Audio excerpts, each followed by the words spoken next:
नमस्कार myself Malika Parveen, assistant professor, government law college Bikaner. आज हम सिविल प्रक्रिया संहिता LLB फाइनल ईयर के सब्जेक्ट सिविल प्रक्रिया संहिता में सेक्शन 58 और 59 पढ़ते हैं। 58 क्या कहता है? सेक्शन 58 कह रहा है निरोध और छोड़ा जाना, यानी किसी भी व्यक्ति को जो नियमित ऋणी है, डिग्री के निष्पादन में डिग्री का एग्जीक्यूशन हो रहा है, तो सिविल कारागार में कितनी अवधि तक उसको निरुद्ध रखा जा सकता है ये बताया, और कब उसको वापस छोड़ा जा सकता है। ठीक है, तो इसका फर्स्ट क्लोज यह कह रहा है कि जहां धन के भुगतान की डिग्री है और उसको सिविल कारागार में निरुद्ध कितनी अवधि तक रखा जा सकता है। अगर धन के भुगतान की डिग्री 5,000 रूपए से अधिकतर धन के भुगतान से संबंधित कोई डिग्री है, यानी 5,000 रूपए से अधिक के धनराशि भुगतान करना है और वो नहीं दे रहा है, भुगतान नहीं कर रहा, तो उसे 3 महीने तक सिविल कारागार में निरुद्ध रखा जा रहा है। सेकेंड पॉइंट इसी में कि अगर धन के 2,000 रूपए से तो अधिक देना है, परंतु 5,000 रूपए से कम की राशि का भुगतान करना है, फिर भी वो नहीं कर पा रहा है, तो उसे 6 सप्ताह, मैं 1.5 महीने नहीं बोल रही हूँ, याद रखना है, 6 सप्ताह से अधिक की अवधि के लिए उसे निरुद्ध नहीं किया जाएगा, यानी अधिकतम टाइम पीरियड है 6 सप्ताह तक उसे निरुद्ध किया जा सकता है। लेकिन ये 3 महीने और ये 6 सप्ताह जो भी कंडीशन हो, उसमें भी कब उसको छोड़ा जा सकता है, ये फर्स्ट पॉइंट का ही परंतु बता रही हूँ। ठीक है, ये सेकंड पॉइंट है, मैं फर्स्ट पॉइंट का परंतु बता रही हूँ। ठीक है, परंतु कब उसको 3 महीने पहले अधिकतम टाइम है या 6 सप्ताह अधिकतम टाइम है, इन 3 महीने से पहले भी उसको छोड़ा जा सकता है या 6 सप्ताह से पहले उसको छोड़ा जा सकता है। कब छोड़ा जा सकता है? फर्स्ट कि उसने गिरफ्तार करने वाले अधिकारी को, सिविल जो भी अधिकारी है उसको क्या है, जो डिग्री में रकम वर्णित थी, यानी जितने की डिग्री थी वो डिग्री की रकम भुगतान कर देता है। मान लो 2,000 रूपए की नहीं, सॉरी 4,000 रूपए की डिग्री में भुगतान करने का ऑर्डर था और वो गिरफ्तार करने आने वाले भारतीय अधिकारी को 4,000 रूपए भुगतान कर देता है आते गिरफ्तार होने से पहले, तो उसको छोड़ दिया जाएगा। सेकंड, डिग्री की अन्यथा पुष्टि हो जाती है या अन्यथा पुष्टि हो जाती है, यानी क्या कर लेता है, डिग्री की क्या हो जाती है, अन्यथा तुष्ट हो जाती है, डिग्री पूर्ण हो जाती है, अन्य प्रकार से डिग्री का निष्पादन कर दिया जाता है। थर्ड,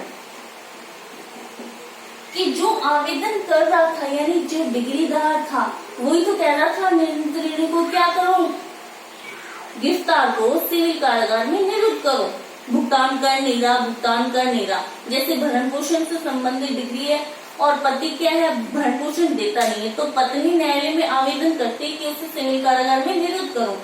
अब जो आवेदन करता है वही न्यायालय से अनुरोध कर दे, आवेदन करता अनुरोध करे न्यायालय में कि नहीं भी इसको छोड़ दो, आप पहले समय अवधि से पहले भी छोड़ा जा सकता है। ठीक है, फोर्थ परंतु किसमें आ रहा है कि जो डिग्रीधारी था, जो डिग्री होल्डर था, उसको क्या करना था, नियमित ऋणी को सिविल कारागार में निरुद्ध कराना है, तो उसको सेक्शन 57 के तहत जीवन निर्वाह भत्ता देना होता है उसे मासिक। अगर वो जीवन निर्वाह भत्ता देने में उपेक्षा करता है या लोप करता है, तो फिर नियमित ऋणी को इस अवधि से पहले भी छोड़ा जा सकता है। ठीक है, अब सेकंड पॉइंट आता है सेक्शन 58 का सेकंड पॉइंट ये कह रहा है कि जहां डिग्री धन के भुगतान की है और संदाय करने वाली राशि 2,000 रूपए से भी कम है, तो नियमित ऋणी को सिविल कारागार में निरुद्ध करने का ऑर्डर नहीं दिया जाएगा। ठीक है। थर्ड पॉइंट ये कह रहा है कि मान लो उसको गिरफ्तार से सिविल कारागार में 3 माह या 6 सप्ताह तक निरुद्ध कर लिया, फिर भी उसने धन का भुगतान नहीं किया तो छोड़ दिया जाएगा। फिर उसको मान लो पति जो भरण पोषण की राशि भुगतान नहीं कर रहा था, 10,000 रुपए भुगतान करने थे, वो कर नहीं रहा था, तो उसे 3 माह कारागार में सिविल कारागार में निरुद्ध करते। अब वो 3 महीने के बाद भी भुगतान नहीं करता है, तो 3 महीने की अधिकतम टाइम पीरियड है, तो उसको वापस छोड़ दिया जाएगा। तो छोड़े जाने से वो धन का भुगतान करने के दायित्व से उन्मोचित नहीं होता है, उसे वो पैसे तो फिर भी भुगतान करने ही होंगे, लेकिन अगर उसे एक बार छोड़ दिया गया तो पुनः डिग्री धन के भुगतान की डिग्री के एग्जीक्यूशन में निष्पादन में उसे पुनः गिरफ्तार नहीं किया जा सकता। ये सेक्शन 58 कह रहा है कि उसे पुनः गिरफ्तार नहीं किया जाएगा। ठीक है। नेक्स्ट आता है सेक्शन 59।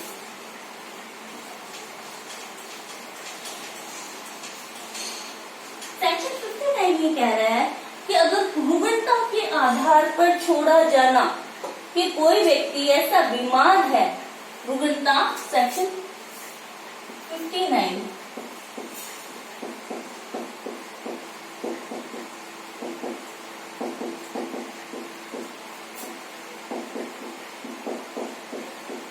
रुग्णता के आधार पे छोड़ा जाना, इसमें ये बताया है कि 3 पॉइंट दिए हुए हैं, 4 पॉइंट दिए हुए हैं।